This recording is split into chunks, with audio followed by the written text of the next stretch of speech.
네, 시간이 되었기 때문에 그럼 오늘도 대학원 석박사 세미나를 진행해 보도록 하겠습니다.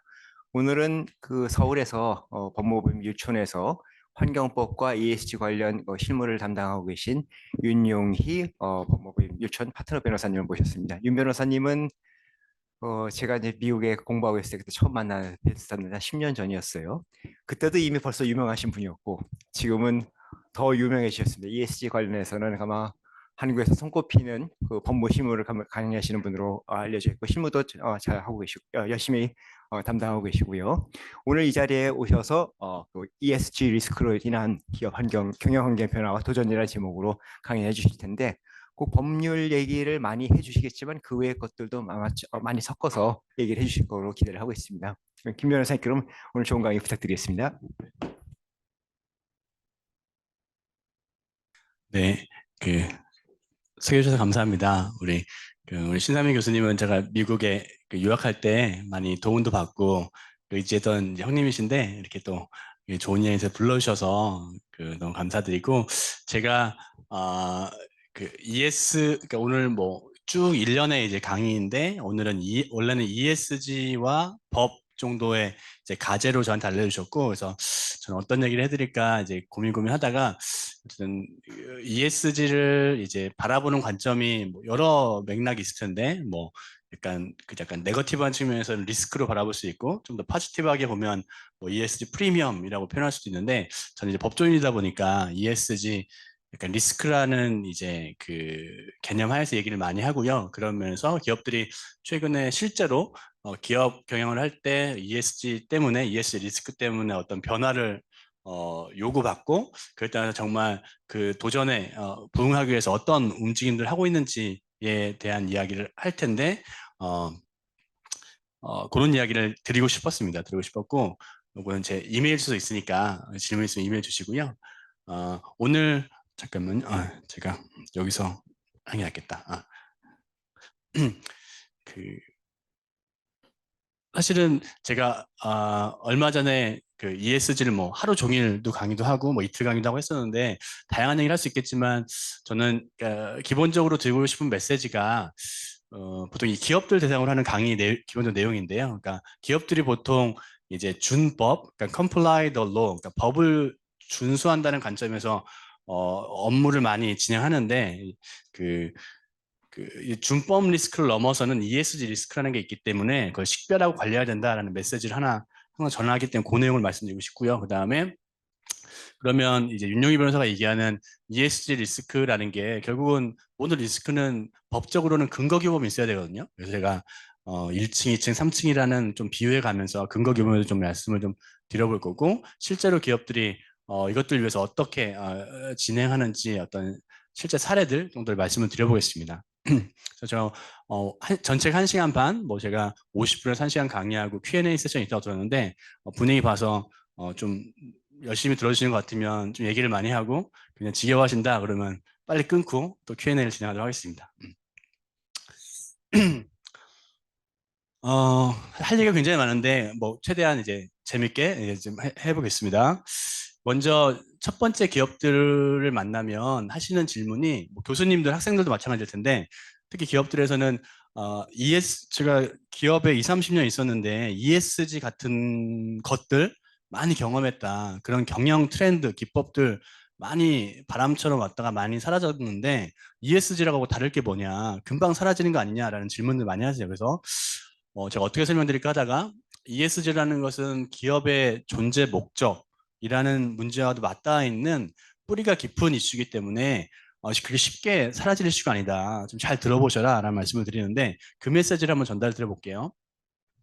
먼저 ESG는 그러니까 Environmental, Social and Governance의 약자고요.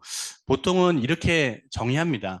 기업의 가치, 지속 가능성에 영향을 미칠 수 있는 환경, 사회, 거버넌스에 관한 요소, 그리고 그걸 이제 비재무 요소다, 뭐 그게 합의다라고 표현하는데 다만 이거에 대해서는 반은 맞지만 좀 반은 요즘은 틀렸다고 하는 게 ESG가 꼭 비재무 요소인지에 대해서는 또 논의들이 달라지고 있어요. 무슨 얘기냐면 그 ESG를 이제 기업 입장에서 그러니까 그러니까 인사이드 아웃이라는 관점, 아웃사이드 인이라는 관점 두 가지가 있는데 먼저 아웃사이드 인, 그러니까 외부의 ESG를 그러니까 ESG로 인해서 논의되는 뭐 기후 변화를 비롯해서 많은 것들 때문에 기업에 어떤 영향을 미치는지, 그러니까 아웃사이드 인이라는 관점에서는 결국은 그 기업이 위험과 기회가 창출되고 그것들은 결국 파이낸셜 임팩트로 연결되기 때문에 아니 그것도 재무적인 요소다라고 하는 주장들이 나오고 요즘 그게 좀 자리를 잡는 것 같아요. 요즘 ESG를 공시해야 된다라고 해가지고 한참 논의되는 것들이 논리의 근거가 그러고요.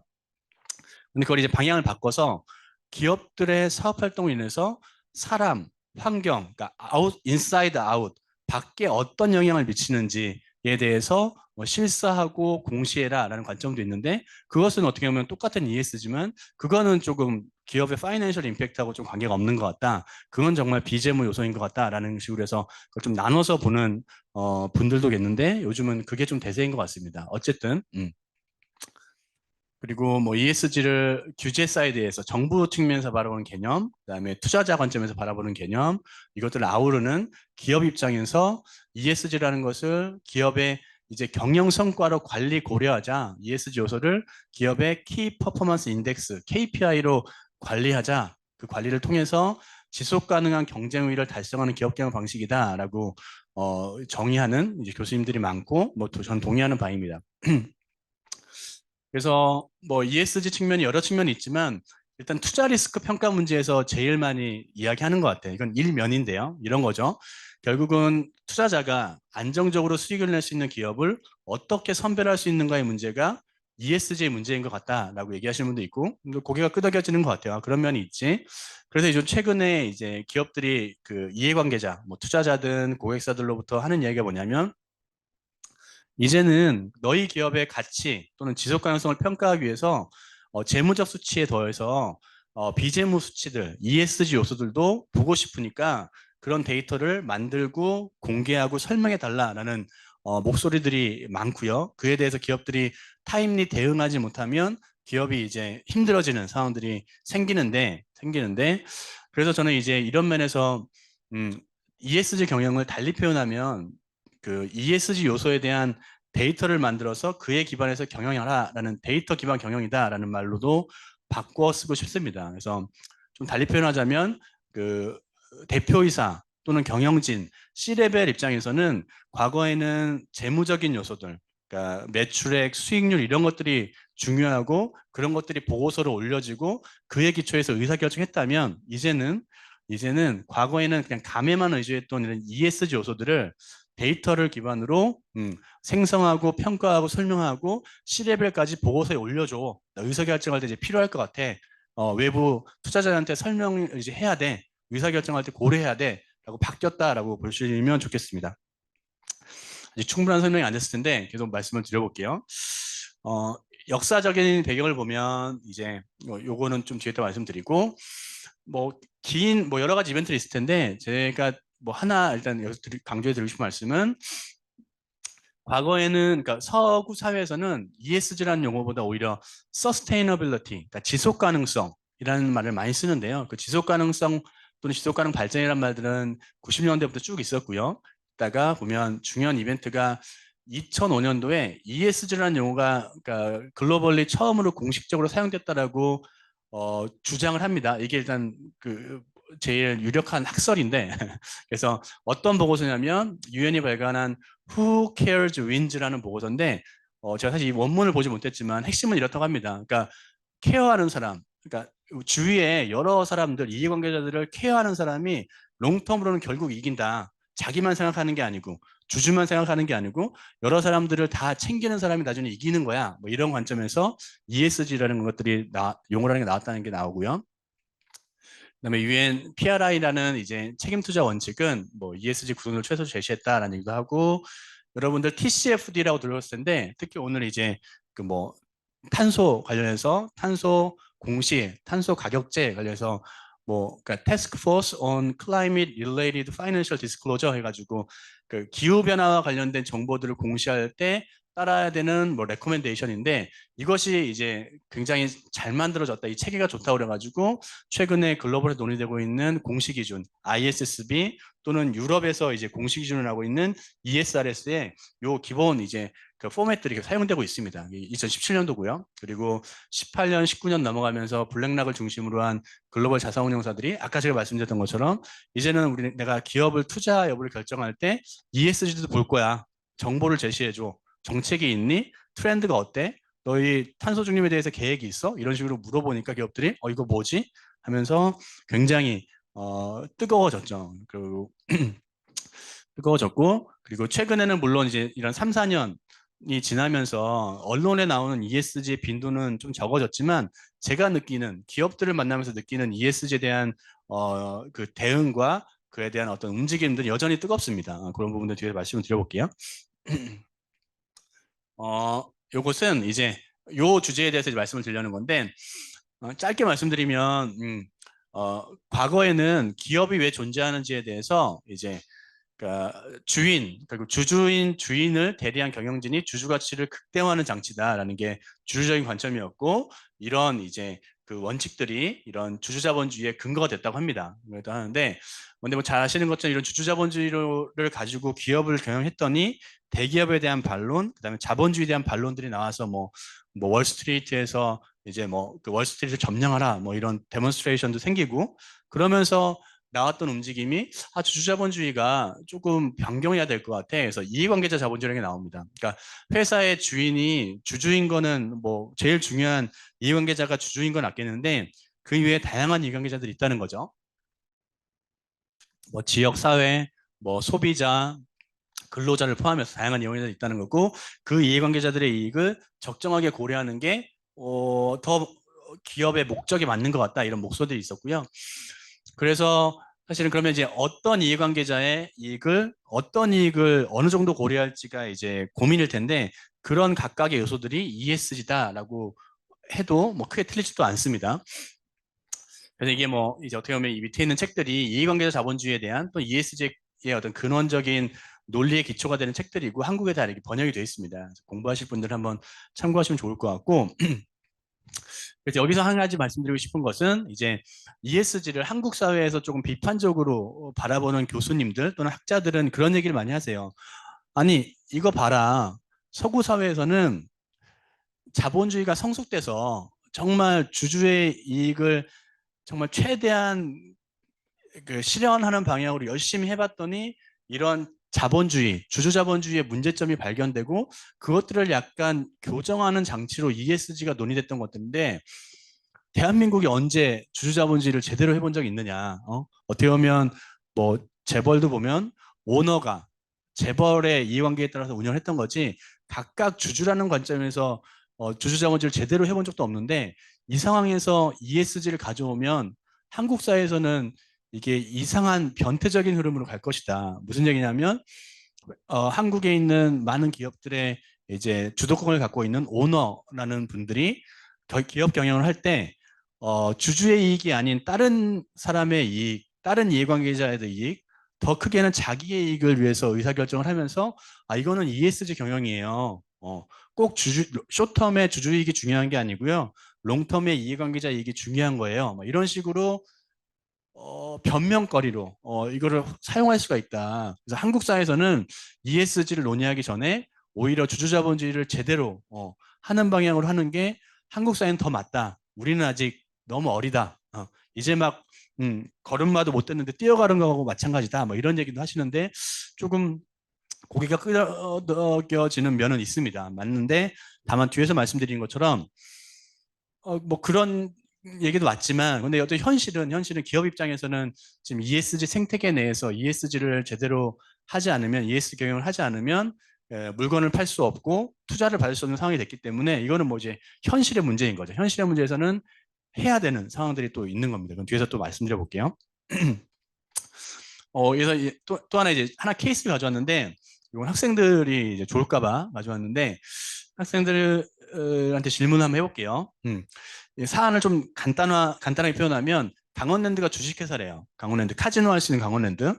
강원랜드에서 어떤 의사결정을 했냐면 주주 중에 한 명이 태백 씨가 주주래요. 재밌죠? 태백 씨가 투자를 했는데 150억을 기부하기로 이사가 제안을 했고 다른 이사들이 박수치고 찬성했어요. 아마 그런 거였겠죠. 우리 태백 씨는 우리한테 굉장히 중요한 이해관계자고 여러 어려운 사람들이 많기 때문에 장학금 또 노인들 이런 데 쓰자. 좋은 의도죠. 그래서 아마 통과됐고 박수 쳤는 것 같아요. 근데 우리 앉아 계신 분들 중에 예를 들면 주주, 그러니까 강원랜드 주주인데 이게 마음에 안 드는 거야. 똑똑한 친구들인 거죠. 내가 그 법대에서 또는 로스쿨에서 상법을 배웠는데 저거 이상한 것 같다. 원고 주장이 뭐였냐면 소송을 제기했는데 야 150억 이 어마어마한 돈인데 150억이 남으면 있으면 주주들한테 배당을 하든지 회사의 주인인 배당을 해서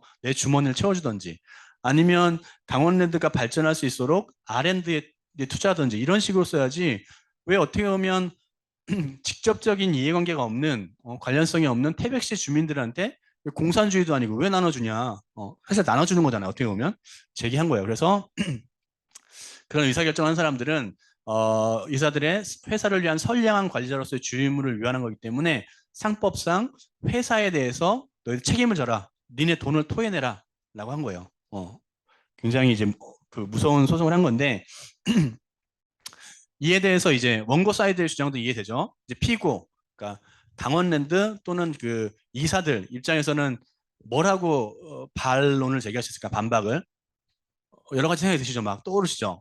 그죠? 창의적인 생각들. 우리 보니까 우리 여기 앞에 있는 학생이 굉장히 제일 초롱초롱하게 아이 컨택을 많이 하시는데 지금 당황스러워하시네요. 그리고 옆에 저는 당황스러운 거 못 보기 때문에 우리 피고다 그러면 뭐라고 얘기하실 것 같아요? 이런 주장에 대해서. 이사예요. 내가 내 주머니에서 2억을 토해내야 하는 상황이에요. 아니다. 그 선량한 관리자 주의무 위반 아니야. 오히려 회사의 이익에 오히려 도움이 되는 거야. 뭐 이런 식의 논리를 개발해야 될 것 같은데 제가 방금 전에 강의한 내용을 좀 활용해도 되고 아니면 딴 얘기를 해도 되고 뭐라고 반박할 수 있을 것 같아요. 모르겠어. 그럼 모르겠다 얘기하는 것도 큰 용기입니다.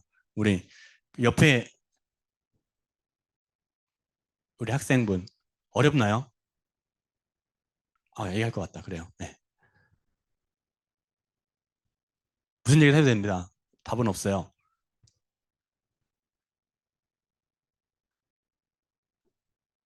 네. 오케이. 알겠습니다. 예. 그럼 제가 이야기하겠습니다. 네, 잠은 확실히 깬 것 같아요. 예. 그, 그, 이런 얘기를 할 수 있을까요? 물론 이 소송에서 실제로 이런 얘기가 오갔는지는 모르겠어요. 근데 그걸 각색하자면, 아니, 그 원고 주주님, 참 좋은 말씀입니다. 맞는 말씀인데요. 좀 달리 볼 수도 있을 것 같아요. 그 원고의 주장은 어떻게 보면 과거의 주주자본주의에 머물러 있는 거고 이제는 이해관계자 자본주의라고 합니다. 주식회사가 주주 이외의 다양한 이해관계자들, 지역 주민을 포함한 이해관계자의 이익을 오히려 고려하는 게 롱텀으로는 회사의 존재 목적에 맞고 회사한테 도움이 된다는 얘기도 있고 우리 강원랜드는 좀 각색하자면 얼마 전에 SK라는 회사처럼 정관에 ESG 경영을 하겠다라고 우리가 박아놨어요. 그럼 무슨 얘기냐면 단순히 재무적인 수치만 보고 결정하는 게 아니고 여러 가지 비재무 요소까지도 고려해가지고 그 기업을 경영하겠다라고 우리가 밝혔기 때문에 그런 정관의 규정까지 본다면 그 이사들이 가지고 있는 그 경영 판단의 원칙이라는 그 재량의 룸이 훨씬 더 커졌어요. 그렇기 때문에 이게 이런 의사결정이 선관주의에 반하는 것도 아니고 뭐 배임이나 이런 것도 아닌 거예요. 그래서 그리고 예를 들면 기억하실지 모르겠지만 몇 년 전에 우리가 그 사업장 하나 추가해서 인허가 받을 때 태백시에서 왔다 갔다 하는데 태백시 주민들이 막 풀리 서포트 해주고 막 박수 쳐가지고 인허가 쉽게 나왔던 거 아시죠? 그게 바로 하나의 예시일 수 있어요. 그렇기 때문에 지금 쇼텀만 보지 마시고 롱텀으로 보면 우리 지역사회를 챙기는 게 회사한테 오히려 도움이 되는 거니까 좀 해량해 주세요. 이런 식의 주장을 피고였으면 할 수 있을 것 같아요.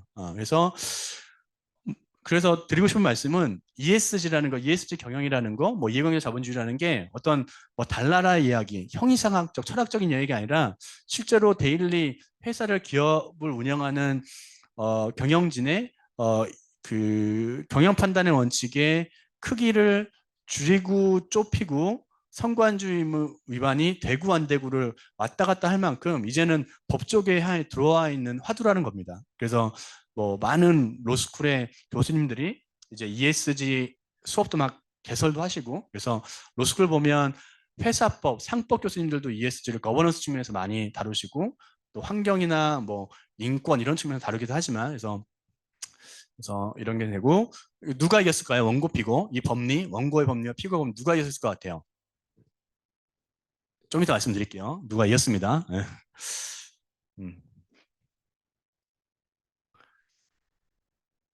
음. 그리고 장표들이 많은데 걱정하지 마세요. 이제 시간 되면 끝날 테니까 앞에 중요한 것들이 많아서 좀 길어지는 거예요. 예. 두 번째는 첫 번째 메시지가 뭐였죠? 벌써 첫 번째 메시지는 이거였어요. 프로젝트다. 이게 장표가 추가됐구나. 이거는 무시하시고. 두 번째 메시지는 음, ESG 리스크를 말씀드릴 텐데, ESG 리스크라는 것은 준법 리스크를 포함하는 더 큰 무엇인가다. 그 관리 체계를 만드셔야 된다, 준비하셔야 된다라는 것들인데, 이것은 제가 이제 기업 오너, 그러니까 임직원들 대상으로 ESG를 좀 설명드리기 위해서 ESG 운동장, ESG 생태계를 그려본 거예요. ESG 운동장에서 어떤 플레이어들이 나오길래 서로 어떤 압박을 받길래 기업들이 이렇게 움직이는 건지를 본 거고요. 그러니까 여러분들이 잘 들으셔야 돼요. 제가 새벽에 막 그리고 우리 비서가 열심히 그러니까 또 만들어준 거거든요. 보시면 우리 기업이 있습니다. 여기에 뭐 예를 들면 누구로 할까요? 뭐 국내에 있는 뭐 자동차 부품사로 얘기해 볼게요. 독일의 벤츠, 한국의 현대차한테 부품을 납품하는 어떤 A라는 회사가 있는데, 회사는 회사 경영진 ESG 경영을 하고 C레벨의, 그러니까 이사회 레벨의 ESG 위원회도 만들고, 이런 이사들의 선관주 의무, 감시 의무에 따른 회사 경영을 하고, 실패하면 책임을 지고, 그다음 리스크 관리 통제 시스템이 있는 건데, 전통적으로는 이 정부입니다. 정부. 여러 이해관계 중에 정부인데, 이 정부에서 기업에 대해서 수많은 규제를 했어요. 그거를 뭐 정부 규제 또는 공적 규제 또는 그냥 규제라고 표현할 수도 있겠죠. 그거는 아실 거고, 뭐 여러분 환경법, 공정거래법, 최근에 중대재해처벌법, 중처법 같은 것들 뭐 다 아시죠? 그리고 이 공적 규제는 계속 중요할 거고요. 이 부분을 제가 더 강조할 건 아니에요. 이거는 이 공적 규제 그러니까 축이 있다는 걸 기억을 하시고, 오늘은 ESG 운동장에서는 이런 사적 규제, 자율 규제, 사적 자율 규제라는 건 뭐죠? 그러니까 정부가 아니라 프라이빗 엔터티가 규제를 하는 거예요. 법에 근거하지 않은 그 무엇인가에 근거해서 규제하는데, 그것이 무엇이기에 그것에 기업들이 압박을 받는 거지를 한번 이해시켜 드리려는 거예요. 먼저 여러 이해관계자들이 등장하는데, 투자자를 보겠습니다. 투자자입니다. 예를 들면 블랙락 같은 이제 그 뭐 기관 투자자를 생각해 보면, 이 기관 투자자의 뒤에는 돈 맡긴 사람들이 있습니다. 연기금도 있고 개인 투자자도 있고요. 이 사람들이 주인이고, 얘네의 중요한 것은 자기 돈이 아니기 때문에 수탁자로서 이걸 잘 관리해가지고 돈을 남겨가지고 이제 그 외부에 리워드를 줘야 되는 게 책임이 있고, 그래서 이 사람들 입장에서는 투자 대상 A, B, C 이 기업들의 리스크를 잘 평가해가지고 옥석을 가리는 게 굉장히 중요해요. 중요하고, 이런 생각하기에는 여러분들 개미 투자, 우리 대학생들 투자할지 모르겠지만 뭐 회사의 매출액이나 이런 재무적인 지표만 보고 투자할 것 같지만, 이런 뭐 수조, 수십조를 다루는 이런 기관 투자자는 그렇지 않다는 거예요. 사실 결론적으로는 이 투자자들 입장에서는 결론적으로는 개별 투자한 기업의 일희일비, 그러니까 매일매일 등락이 중요한 게 아니라 롱텀으로 이 기업들 인더스트리 내에서 시스템 리스크가 발생하지 않고 계속 점점점 우상향하느냐가 중요한 거예요. 시스템 리스크가 발생해서 그, 무너지지만 않으면 이 사람들 계속 돈 벌고 운영이 되는 거거든요. 그래서 이 사람들 입장에서는 시스템 리스크라는 관점에서 바라보는데, 시스템 리스크라는 거는 이런 재무적인 수치, 단기적인 수치도 중요하지만 장기적으로 그 인더스트리가, 그 기업이 지속 가능한가. 예를 들면 석탄 발전을 하는 기업과 뭐 최근에 뭐 신재생 에너지를 하는 기업들과 비교해 보면 어떤 기업이 더 시스템 리스크적인 측면에서 리스크가 적은가, 장기적으로 지속 가능한가라는 관점에서 이제 본다는 거죠.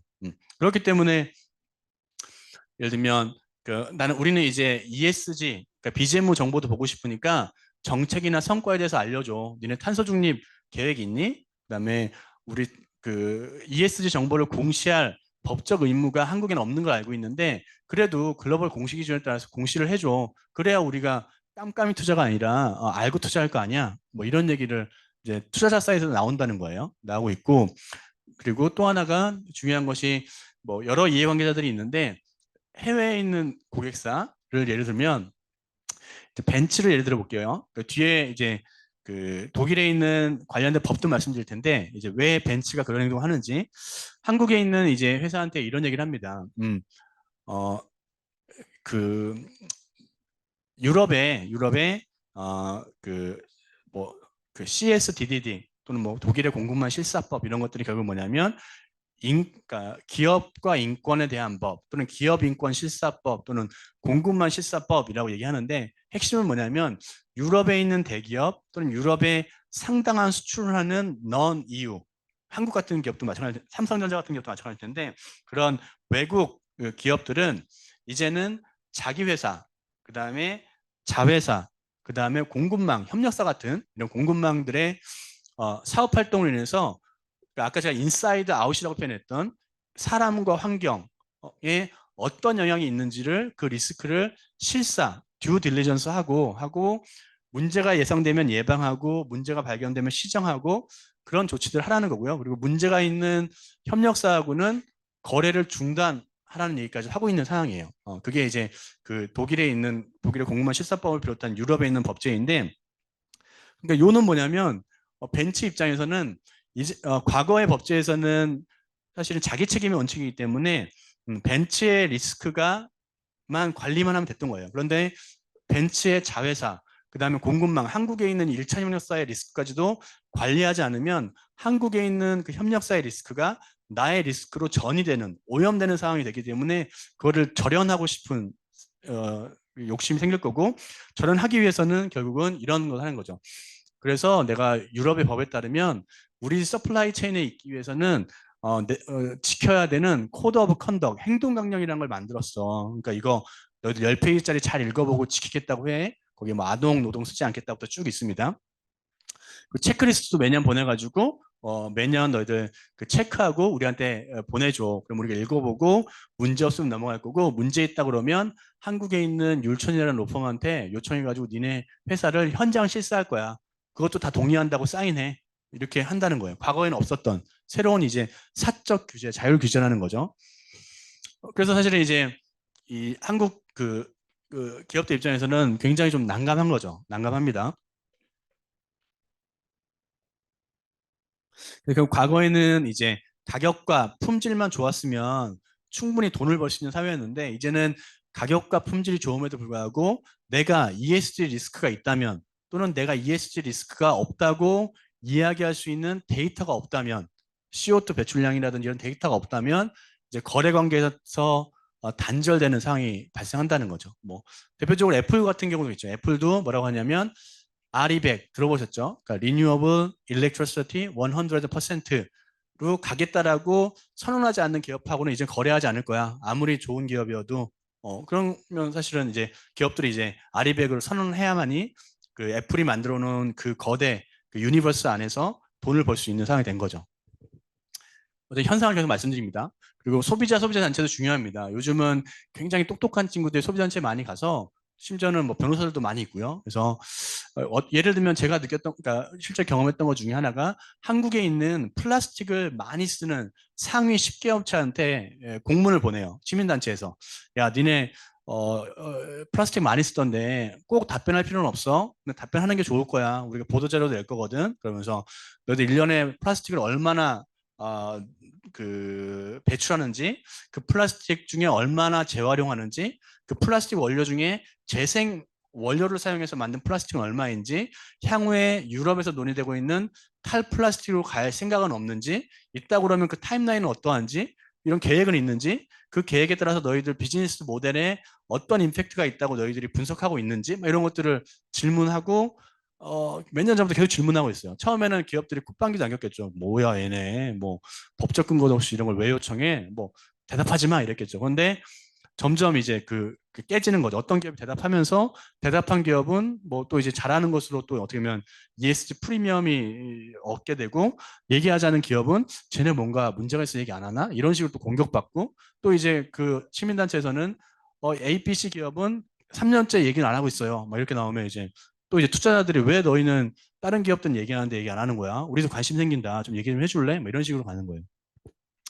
그러니까 이제 이런 소비자 단체들의 압박도 굉장히 크고 뭐 이런 상황들입니다. 그래서 정리드리자면 정부 사이드에서 법에 근거해서 하는 규제들도 어마어마하게 중요하고, 이 규제를 대응하지 못하면 기업은 뭐 그냥 무너지는 거죠. 근데 지금은 그건 당연한 것이고, 법적 근거는 없다 할지라도, 법적 근거는 애매하다 할지라도 프라이빗 엔터티들이 또는 이해관계자들이 사적 자유 규제를 하는데, 이런 압박들이 그냥 법적 근거가 없다고, 계약적 근거가 없다고 무시하기에는 너무너무 사실상 강력하다는 거예요. 뒤에서 제가 좀 더 다른 측면을 말씀드릴 텐데, 그래서 이제 한국 기업들이 이런 노력들을 하고 있죠.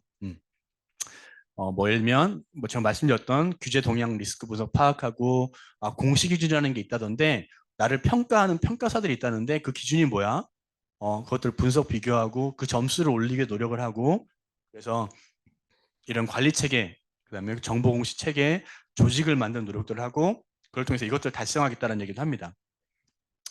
그래서 이것들이 뭐 아주 한국 기업들이 지금 처한 상황입니다. 처한 상황이고, 최근에 이제 유럽은 이미 기업이 이제 정부 사이드한테 ESG 정보를 의무적으로 공시해야 되는 것들이 유럽은 이미 의무화가 됐습니다. 23년, 4년 의무화가 됐고요.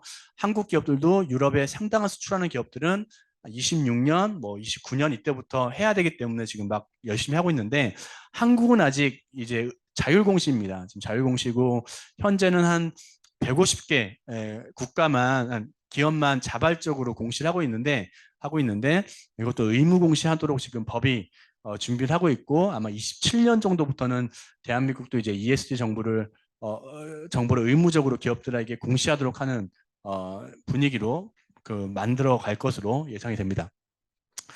요 그림을 프린트아웃 하시고 계속 좀 보시면 좋을 것 같아요. 그리고 어떤 사람이 뭐 TV에서 아니면 어디에서 강의를 할 때 조 교수님이 하시는 게 어떤 맥락에서 지금 논의가 되는 건지를 이 생태계 내에서 보시면 조금 더 입체적으로 이해하실 수 있을 것 같고요.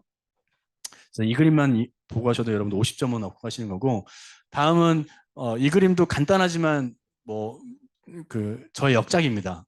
무슨 얘기냐면, 이것도 제가 새벽에 머리를 굴리다가 그래, 집으로 표현해보자 해서 집으로 제가 표현하고 저희 비서가 또 이쁘게 이렇게 그려주신 거거든요. 뭐냐면, 제가 이제 앞서 말씀드린 것처럼, 아이고 죄송합니다. ESG 리스크라는 게 전통적인 어떤 법적인 규제, 법적인 리스크하고 다른 건 알겠는데 이걸 어떻게 좀 설명을 하지? 라고 해가지고 이 리스크의 근거 규범을 한번 그 주택의 블럭을 한번 표현해보자. 이 개별적인 블럭이 이제 규범들인 거죠. 네. 제가 어떻게 생각을 했냐면, 아주 엄밀하게 보면 이게 좀 틀린 말일 수도 있어요. 근데 그냥 거칠게 표현해 볼게요. 대략적으로 좀 맞는 말 같거든요. 음, 전통적으로 기업은 그 근거규범이라는 주택에서 1층 주택 안에 살았어요. 국내에 있는 법령이라는 법만 이해하고, 그 법에 따라서 생기는 리스크들만, 이런 환경법 뭐 이런 법들 잘 이해하고 컴플라이 하면 기업 경영할 때 문제 없었어요. 뭐 문제 없었는데, 제가 아까 말씀드린 것처럼 1층은 제가 말씀드린 것처럼 정부와 기업 간의 관계에서 공적 규제 컨텍스트에서는 1층에 있는 규범만 인식하고 그 리스크만 알면 됐어요. 그런데 이제는 2층, 3층에 규범들이 생기고 있다는 거예요. 무슨 얘기냐면 2층에 국제규범, 외국법령, 사실 우리 신 교수님께서 전공하시는 국제법과 관련된 이슈일 텐데, 좀 이제 죄송스러운 말씀이죠. 사실은 제가 99학번인데요. 보기와 달리 제가 99학번입니다. 보기와 달리 어떤 의미인지 모르겠지만, 근데 99학번인데 그때 국제법 하면 바로 엎드려 잤어요.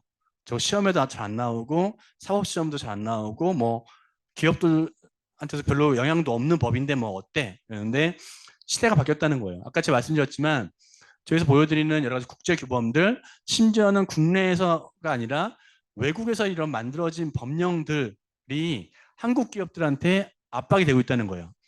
독일에 있는 벤츠가 이후에 이런 법령, 독일의 공급망 실사법에 근거해서 리스크를 절연시키기 위해서 한국에 있는 협력사한테 사적 규제를 하면서 한국 기업 입장에서는 어쩔 수 없이 독일법을 알아야 되는 거죠. 왜 얘네가 우리한테 이런 걸 보내는 거야? 우리를 어떤 법적 근거로 실시하겠다는 거야? 이런 것들을 알아야 되니까. 그래서 예를 들면 CSRD, ESRS는 이제 독일의 ESG 의무 공시에 관한 규제 틀과 스탠다드 공시 기준이고요. CSDD는 제가 아까 말씀드렸던 그러니까 Corporate Sustainability Due Diligence Directive라고 해서 공급망 실사에 관한 지침이고 C 배문 여러분 많이 드셨죠? 탄소 국경 조정제도 많이 들렸을 텐데 이런 것들이 한국 기업들한테 사적 규제를 통해서 영향을 미치고 있고 독일, 프랑스도 공급망 실사법 형격의 법이고 미국은 또 유사한 SAC 규칙안은 적어도 기후변화와 관련된 정보에 대해서는 의무적으로 공시하게 하겠다라는 규칙안입니다. 물론 지금 미국에서는 소송이 왔다 갔다 하면서 이것들을 잠정적으로 일단 적용을 중지하고 좀 기다릴게 뭐 이런 맥락이 있긴 하지만 장기적으로는 이제 실행될 걸로 보고요. 위구르 강제노동 방지법도 미국에 있습니다. 이것도 이제 실제로 한국에 있는 에너지 솔루션 이런데 LG 엔솔 같은데 영향을 미치는 법령인데 핵심은 이거예요. 그러니까 제가 미국이 그 굉장히 오지랖이 넓다라고 생각하는 법인데 중국의 신장 위구르 지역에 가니까 미국 사람들이 보니까 거기에는 교도소에 계신 분들, 교도소에 있는 사람들이 물건을 만들고 이런 강제노동 같은 것들, 인권 침해가 많다라고 미국이 팩트 파인딩을 하고 그래서 이 법을 만든 게 뭐냐면 바이든 대통령이 사인을 했는데 신장 위구르 지역에서 만든 것은 강제노동으로 만든 것으로 추정하고 미국 시장의 수입을 금지해 버렸어요. 금지하고 예외적으로 수입업자가 이거는 강제노동이 아니에요라고 입증을 하면 그때서야 수입을 할 수 있는. 그런데 다만 그런 예외적인 입증이 현실적으로 굉장히 어려운 이렇게 만들어놨어요. 그렇기 때문에 예를 들면 LG 에너지 솔루션 같은 경우는 중국에서 부품 같은 원료들을 사가지고 만들어서 미국에 팔아야 되는데 이게 강제노동 또 신장 위구르 강제노동 방지법과 관련이 없다는 걸 입증 못하면 미국 시장에 못 들어오기 때문에 LG 에너지 솔루션은 위구르 강제노동 방지법 같은 것들을 공부를 하고 있죠. 대응을 하고 있고. 그래서 이제 2층에 있는 이런 규범들도 기업들이 한국 기업들이 대응을 해야 한다는 거고요. 3층은 더 재밌어요. 사실은 법이 아니에요. 1층, 2층은 영어로 표현하자면 하드로 경성 규범이라고 할 수 있거든요. 근데 3층은 연성 규범이에요. 소프트로인데 그런데 아까 제가 말씀드렸던 사적 자율 규제라는 메커니즘 하에서 사실상 경성 규범과 유사하게 한국 기업한테 영향을 미치고 있는 거죠. 그거를 이제 좀 제가 나름 이제 표현을 해보자면 국제사회에서는 시간이 흐를수록 계속 중시되는 가치들이 생기는 것 같아요. 20, 30년 전에는 뭐 기후변화였고, 최근에는 생물 다양성이고, 최근에는 탈플라스틱이고, 뭐 이런 식으로 생겨요. 그러면 국제사회가 모여서 유엔에서 OECD 얘기하겠죠. 우리 이 새로운 가치를 어떻게 실현해 갈까 하다가 처음에는 유엔 OECD 이런 선언 가이드라인에 담다가 담은 상태에서 아직 그 경성 규범까지 만들어지지 않았지만 이런 것들이 아까 제가 말씀드렸던 그 독일의 뭐 벤츠의 공급망 그 행동 강령 코드 오브 컨덕 이런 데 담기기 시작하는 거예요. 그 지표로요. 지표로 담기고 또 아까 말씀드렸던 ESG 공시 기준이나 평가 기준에도 그 지표로 담겨요. 1층, 2층에 관련된 지표로 담기겠지만 3층에 있는 연성 기범도 이런 데 담기는 거예요. 어떻게 보면 프라이빗 엔터티들이 사적 자율 규제를 하는 근거가 되는 이제 소프트 로에 녹아 들어가는 거죠. 녹아 들어가고 심지어는 아까 제가 말씀드렸던 것처럼 소비자 단체들 같은 소위 말하는 갑이죠. 소비자는 갑이니까 그 기업의 입장에서는 갑들의 요청 상황에 들어오는 거죠. 그래서 아까 말씀드린 것처럼 애플 케이스예요. 애플이 우리 한국 기업한테 아리백 하지 않으면 내년부터는 거래하지 못해요라고 했을 때 한국 기업이 처음에 뭐라고 할 수 있을까요? 그거 뭐예요? 법적 근거가 있나요? 하면 애플이 웃을 거예요. 물론 한국에 미국에 아리백을 해야 되는 법적 근거가 없어요. 하지만 아리백은 우리가 가고자 하는 바입니다 할 겁니다. 애플이 가겠다는데 어떻게 해요? 그 갑에 해당하는 애플이 최상단에 있는 애플이 우리 유니버스에 우리 서플라이 체인에 들어오기 위해서는 뭐 이 연성 규범 아리백을 지키라라고 하고 있는 상황들을 생각해 보시면 이 그림이 이해되실 거고 그래서 결론적으로 저는 이제 기업들한테 우리가 이제 신경 써야 되는 규범은 1층에 있는 규범만 신경 쓰면 안 된다. 2층, 3층에 있는 규범을 현재 우리가 신경 써야 되는 규범으로 생각을 하고 그 규범에 근거한 리스크들을 현재 리스크라고 인식하고 대응하시는 기업이 이제는 성공하는 기업이 될 것이다라는 말씀을 드립니다. 그리고 또 하나, 그러면 이제 질문하는 것이, 아니, 윤 변호사 얘기 들어봤는데, 아무리 그래도 나는 1층의 리스크는 현재의 리스크 같은데, 2, 3층은 미래 리스크 같아. 아직 안 온 거 아니야? 라고 하는데, 그에 대해서 저의 답변은 아니다. 제가 말씀드린 것처럼 현재 리스크다라고 말씀드리고, 설령 미래 리스크를 할지라도 그 미래가 바로 앞에 있는 미래이기 때문에 금방 현재가 될 것이다. 비유하자면, 우리 기후변화와 관련해서 3층에 있는 이런 소프트로에서 1층에 있는 대한민국 배출권 거래제법이 만들어지기까지 20년, 30년이 걸렸어요. 근데 지금 예를 들면 탈플라스틱 논의는 지금 거의 2년, 3년 만에 지금 여기 논의가 되고 있고 지금 국제협약 만들겠다 하고 있고 지금 한국환경부는 국내 법령 만들겠다 하고 있어요. 그만큼 그 주기가 굉장히 짧아졌죠. 2년, 3년 이런 식으로. 그래서 뭐 그런 것도 하나의 여러분들 신경 써야 되는 부분이고요. 그래서 오늘 사실 강의는 다 했습니다. 이 두 가지 뭐 어떻게 보면 너무 간단한 얘기지만 이 그림만 여러분들이 이해해 주신다면 ESG가 왜 이렇게 기업들이 난리인지 좀 이해를 하실 거고 이제는 좀 스킵 해가면서 좀 말씀드려 볼게요. 그래서 제가 1층에 있는 준법 리스크와 2, 3층에 나오는 ESG 리스크를 한번 비교해 본 건데 이 케이스는 좀 말씀드릴게요. 이거는 너무 법적인 얘기긴 한데 그러니까 대우건설 판결인데요. 이 케이스는 중요합니다. 그러니까 나중에 로스쿨 가실 수도 있고 여러분이 나중에 특히 이제 우리 교수님들은 사회이사 하실 수도 있으니까 굉장히 잘 들으셔야 됩니다. 이거 그 대우건설이 그 공정거래법 위반 담합을 수년째 계속 반복적으로 했어요. 하면서 과징금을 막 몇백억씩 몇 번을 내니까 주주 중에 몇 사람이 화가 난 거예요. 얘네 진짜 근본도 없다 얘네 어떻게 혼내지? 그런데 정말 제대로 혼내려고 하니까 개별 이사들, 사회이사를 포함한 이사들을 혼내지 않으면 이 기업이 바뀌지 않겠다. 그들 주머니에서 돈이 나오게 해야 되겠다라고 해서 어떤 소송을 제기했냐면 이런 논리를 주장합니다. 이사라는 건 사회이사 포함해서 기본적으로 상법상 감시 의무를 부담한다. 감시 의무라는 건 뭐냐면 이사회라는 도구를 활용해 가지고 다른 이사들이 법을 잘 지키는지를 준수해야 되는 의무가 있다. 나만 법을 지켰어요 라고 얘기하면 안 되고 다른 이사들도 법 잘 지키는지 제가 잘 감시했어요 라고 해야 되는 거다. 달리 표현하면 내부 통제 시스템을 구축 작동해야 되는 의무가 있다는 거예요. 이것들을 만들자고 얘기 안 한다든지 만들었는데 운용이 안 되는데 그걸 그냥 만연히 놔두고 월급만 받고 그냥 모른 척 한다든지 이렇게 하면 감시 의무 위반이기 때문에 감시 의무 위반으로 해서 그 영업 담당 이사가 매년 담합해가지고 회사한테 수백억, 수천억 과징금 같은 손해를 발생시켰기 때문에 그 개별적인 이사들도 손해배상 책임을 져라라고 소송을 제기했어요. 결론적으로 누가 이겼을까요?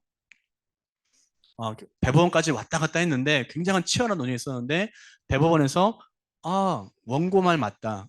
그 법리 자체는 맞다라고 했고 그래서 결론적으로는 그 이상한 그냥 준법 통제 시스템이 거의 없는 기업에 그냥 용돈 버시려고 사회이사로 갔다가 그냥 거수기처럼 왔다 갔다 하시다가 회사에서 일이 터져가지고 이런 소송을 당하면 내 주머니에서 수천만 원, 수억 원을 회사한테 뱉어내야 되는 소송도 당할 수 있는 시대가 된 거죠. 그래서 이게 굉장히 그 사회이사 업계에서는 큰 소송입니다. 굉장한 이제 이슈가 됐고요. 최근에는 이제 그래서 사회이사를 옥석을 가리죠. 이제는 전에는 이제 쉽게 갔었는데 이제는 회사가 정말 튼튼한지를 보고 가야 되는 시대로 바뀌었다는 얘기를 하면서 이것도 중요한데 제가 이제 드리고 싶은 말씀은 뭐냐면 이 얘기는 잘 못 들어보셨을 텐데 이건 사실은 아까 제가 말씀드렸던 1층에 있는 규범을 실패한 경우에 이런 논의가 있는데 이런 ESG 논의가 계속 고도화되면 저는 아까 말씀드렸던 2층, 3층에 있는 규범을 그 리스크를 기업이 잘 대응하지 못하는 상황들, 그러니까 ESG 리스크를 관리를 실패한 사안에 있어서도 그로 인해서 회사에 막대한 책임이 있다 그러면 이런 감시 의무 같은 법리를 확대해가지고 개별 이사도 책임져야 된다라는 식으로 그런 뭐 어떤 새로운 논리나 소송도 또 제기될 수 있지 않을까라고 향후에는 또 생각을 해봅니다. 그래서 요게 아까 보였던 강원랜드 케이스인데요. 여기서 강원랜드 케이스의 결론을 말씀드려 볼게요. 우리 제일 목소리 좋은 친구, 우리 앞에, 예, 크게 읽어야 돼요. 이 마이크 안에 소리가 들릴 정도로. 예, 읽어주시죠, 한번 크게. 네.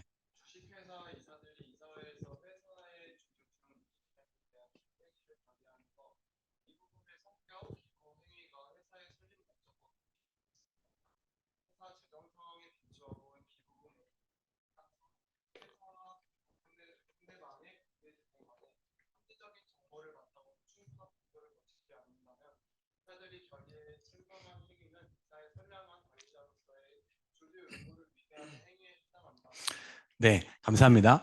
강원랜드 케이스에서는 원고가 이겼어요. 원고의 주장이 받아들여진 거죠. 그래서 150억 기부할 수 있다. 뭐 그거 자체가 무조건 all or nothing, 그러니까 per se illegal, 그러니까 당연 위법이라는 게 아니고 할 수 있는데 이러이러한 정보 등에 대해서 함정적인 정보를 바탕으로 이사회 내에서 충분한 검토를 거쳤다면 주의만 의무 위반 아닐 수도 있는데 너희는 그런 거 아무것도 없네.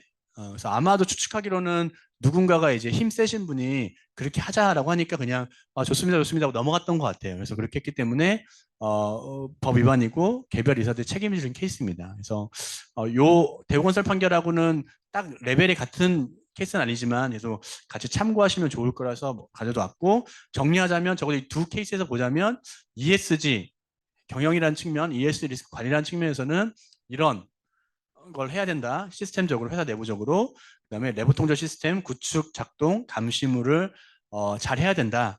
그를 통해서 준법 리스크뿐만 아니라 ESG 리스크까지 잘 관리할 수 있는 해야 되는 시대가 됐고 그것들에 대해 실패하면 법적인 책임도 질 수 있는 판례가 마련됐다. 법리가 마련됐다라는 점을 말씀을 드립니다.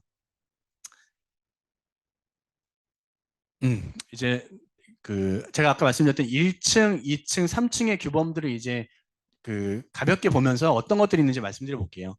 1층입니다. 이제 여행을 하는 거예요. 1층을 여행해 보면 환경, 사회, 거버넌스에 대해서 이런 법령들, 이런 이제 그 요소에 대한 법령들이 다 있습니다. 그래서 여러분들 나중에 로스쿨 가시게 되면 공부하시고 또 로펌에 가게 되면 이제 실제로 프랙티스를 하시게 되는 법들인데 주로 이제 제가 느끼는 것은 ESG 하면서는 기후 변화 당연히 이제 ESG 가장 큰 이제 그 드라이브가 되는 요인이기 때문에 탄소중립 기본법, 배출권 거래제법 이런 것들을 보셔야 될 거고요.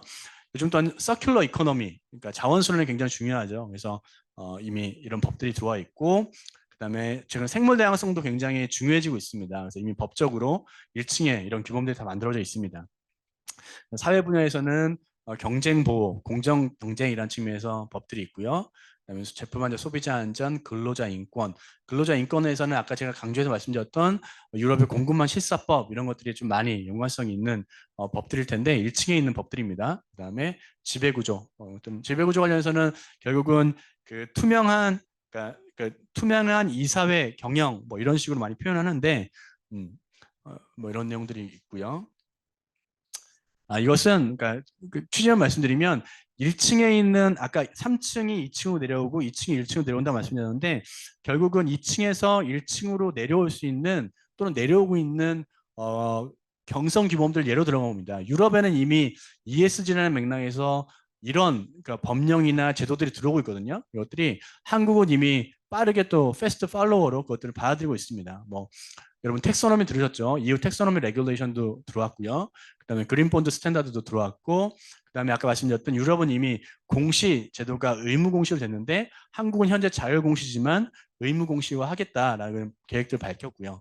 그리고 아까 제가 말씀드렸던 그러니까 CSDDD, 그러니까 기업 인권 경영, 공급망 실사에 대한 것도 유럽은 이미 법이 만들어져 있고 한국은 아직 없지만 향후에 만들어지지 않을까라고 예상이 되고 있는 상황들입니다.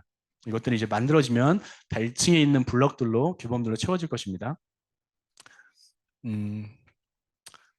아까 제가 말씀드렸던 것 중에 이제 현재는 자율공시 시대지만 26년 이후 아마 지금 27년으로 예상을 하고 있는데 27년부터는 2조 원 이상 상장사부터 공시를 해야 되고 ESG 공시, 그 이후에는 모든 상장사들이 공시하도록 하는 시스템으로 가지 않을까라고 예상을 하고 있습니다.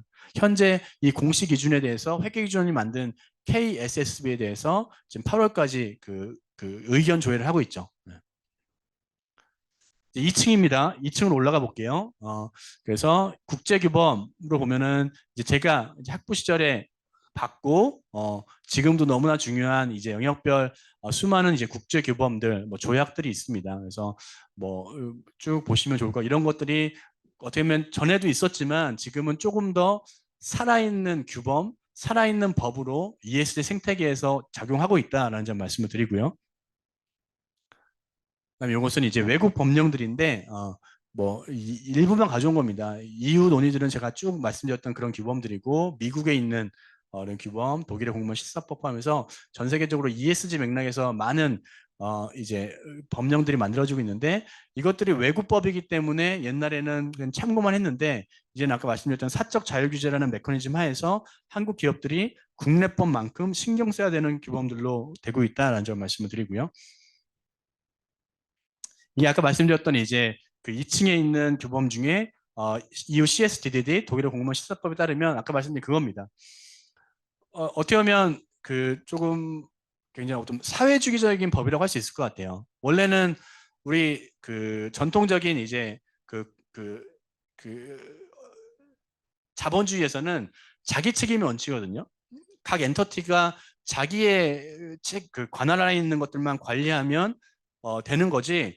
내가 거래하는 다른 사업자의 것까지 내가 관리할 필요는 없는 거예요. 그거는 그쪽에서 알아서 하는 거죠. 어차피 별다른 그러니까 다른 기업인데. 근데 어떻게 보면 그러니까 유럽에 있는 이런 최근에 이제 그 공급망 실사 법제는 뭐냐면 너희 회사뿐만 아니라 자회사 그다음에 협력사의 사업으로 인해서 이런 리스크가 발생하는지를 실사해라, 들여다봐라.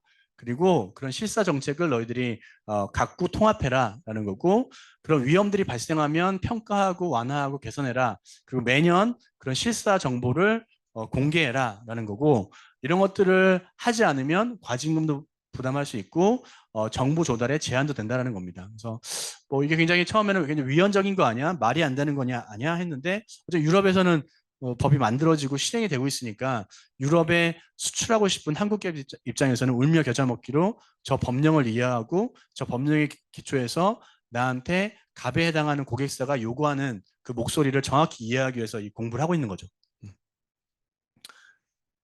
그래서 이제 제가 아까 3층 주택이라고 표현했는데 그것들을 이제 이 헬레네라는 이제 분이 발표했던 요 자료에는 이렇게 또 표현하시더라고요. 거의 같은 얘기 같아요. 이분이 보시기에는 OECD UNGP라는 이제 소프트 로에서 출발해서 CSDDD라는 듀 딜리전스라는 이제 규범들이 생기고 이것들이 의무 공시 그리고 아까 얘기했던 텍사노미는 뭐냐면 어떤 기업의 사업 활동이 녹색인지 아닌지를 판단하는 라벨링 붙이는 기준인 거예요.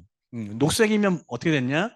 기본적으로 유럽에서는 돈이 녹색의 산업에 많이 들어가고 저리로 좋은 조건으로 들어가기에 그 시스템을 만들겠다는 거거든요. 그래서 유럽에서 얘기하는 그린 딜로 가겠다는 건데 이런 규범들이 만들어지고 이에 기초해서 경선 규범들이 만들어지고 운용이 되고 있다라는 측면에서 설명하시는데 제가 표현했던 그 3층 주택과 괴를 같이 하는 것 같아서 한번 가져와 봤습니다. 이제 3층으로 올라와 볼게요. 3층으로 올라가겠습니다.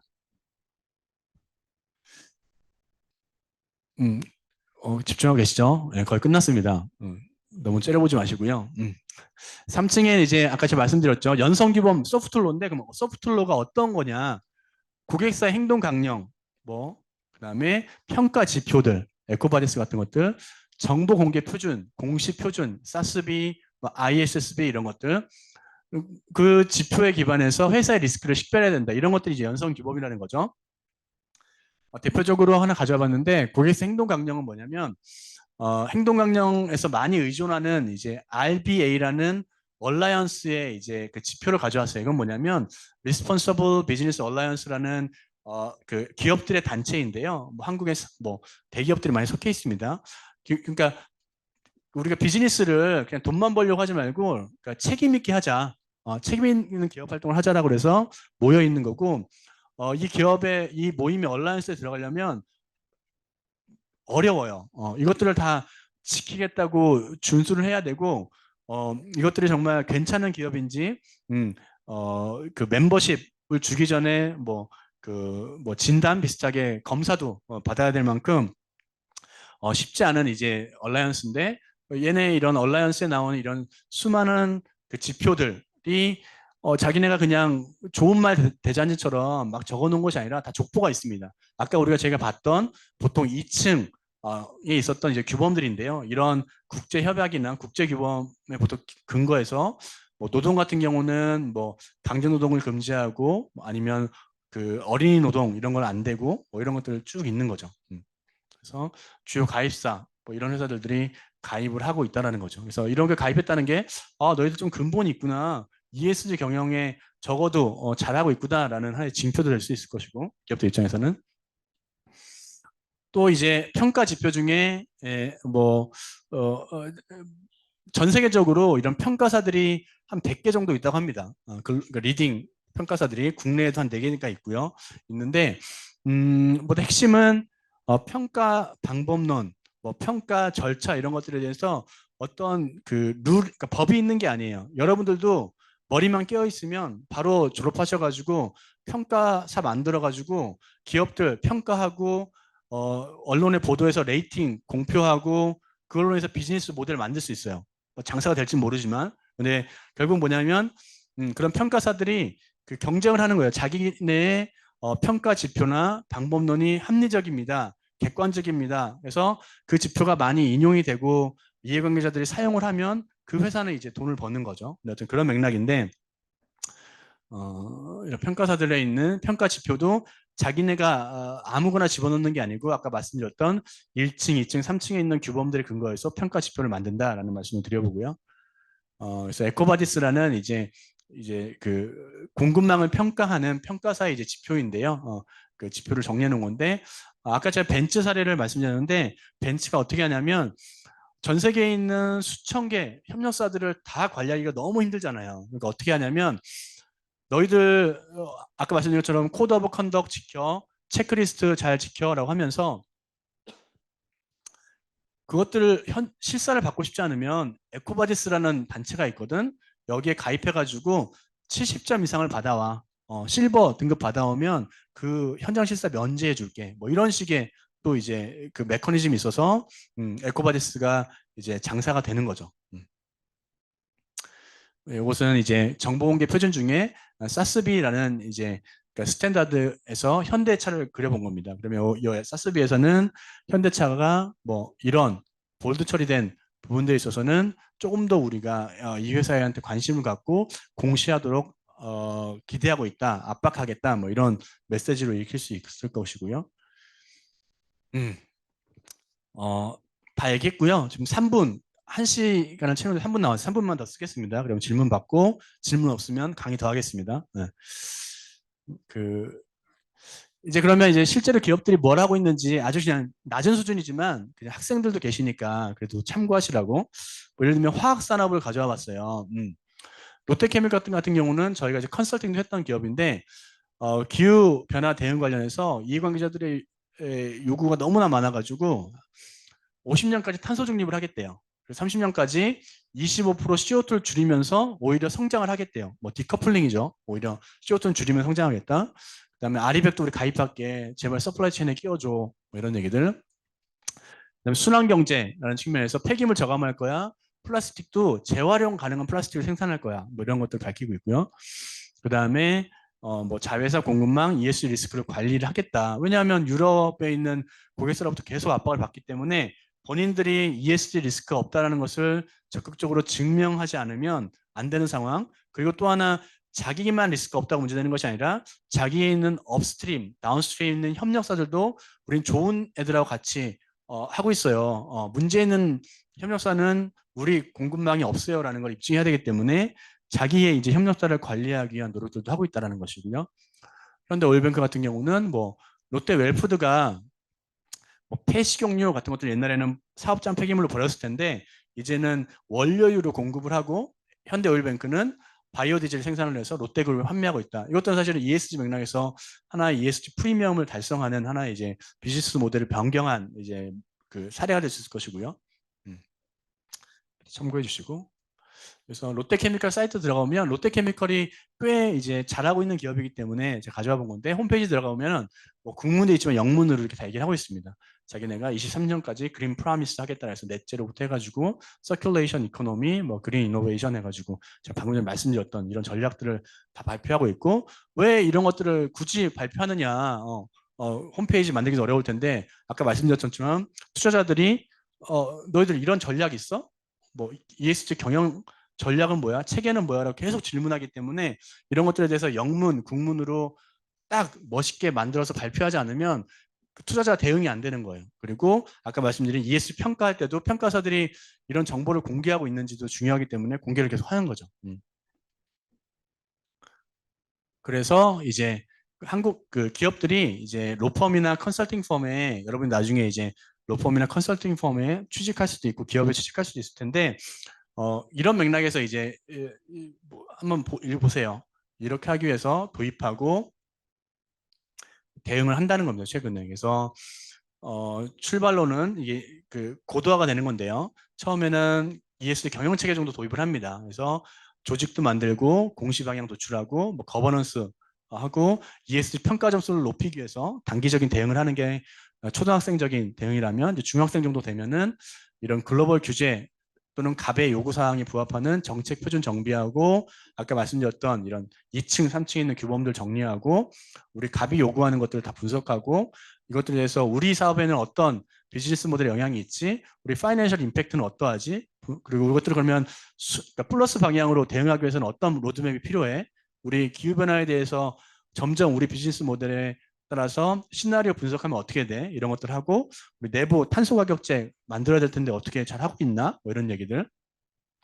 우리 협력사들 관리하는 행동 강령 만들어야 되는데 체크리스트 만들어야 되는데 우리 만들자 뭐 이런 얘기도 하고 있고 그래서 이 다음에 실제로 이제 우리 회사에 이제 본사에 롯데케미칼로 예를 든다면 롯데케미칼 본사의 리스크를 관리하기 위해서 유럽에 있는 고객사에 대한 실사 대응을 위한 안내서 매뉴얼 같은 걸 만들고 우리 리스크를 그러니까 본사 리스크를 관리하기 위해서 어떻게 해야 될지 우리도 뭐 에코바디스에 등록을 해야 되나 뭐 이런 고민들을 한 고등학교 단계로 하고 대학교 정말 이제 고도화됐다 그러면 우리 본사뿐만 아니라 우리 자회사 협력사의 리스크까지 관리하기 위해서 퍼스트 티어, 세컨드 티어, 서드 티어 같은 그 회사 티어별로 중요도별로 분류를 하고 얘네 대해서 어떻게 관리할지에 대해서 이제 프로세스와 매뉴얼을 만드는 작업들 실제로 일부 사업장을 파일럿 테스트도 진행해 보고 장기적으로는 모든 사업장에 대해서 티어 1의 경우에는 자주 현장 실사를 하고 티어 3의 경우에는